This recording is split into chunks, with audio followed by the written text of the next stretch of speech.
সবাই বলছে একবার ভেলোর ঘুরে আসুন, বা ব্যাঙ্গালোর, বা চেন্নাই। কিন্তু এত টাকা যে খরচা করছেন কেন? এবং ওখানে যা আপনাকে বলবে সেটা ফলো করতে পারবেন তো? সেখানে যে ফলো আপ লাগবে সেটা করতে পারবেন তো? এবং সেটাই যদি না থাকে তাহলে তো অ্যাকচুয়াল রেজাল্টস হবে না। ধরুন বললাম যে ভেলোরে বা চেন্নাইয়ে বা ব্যাঙ্গালোরে খুব ভালো একটা স্কুল আছে, নিজের সন্তানকে দেবেন। প্রবলেমটা হচ্ছে যে আপনার বাচ্চা যেখানে আছে সেখানেই তো তাকে শিখতে হবে নাকি?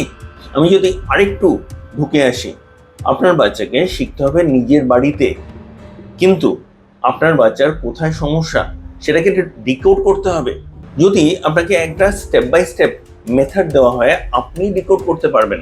এবং তার জন্য রকেট সায়েন্টিস্ট হতে হবে না, বড় ডাক্তার হতে হবে না, কমপ্লেক্স জার্গন লাগবে না, এবং আপনিও বুঝে নিতে পারেন।